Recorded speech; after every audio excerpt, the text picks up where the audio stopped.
How confident are you that your sub can teach your language? If you're anything like me, not very.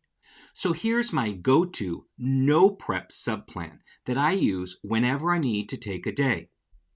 Step 1. Writing. Give students 7 to 10 minutes to write a story in the target language. Step 2.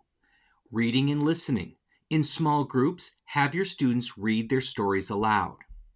Step 3. Drawing. Groups choose the best story to illustrate with no text. Step 4. Each group tells the story in front of the class using only pictures. There you have it. All the sub has to do is keep track of time.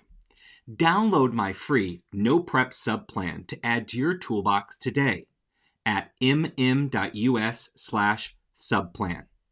Happy comprehensible input.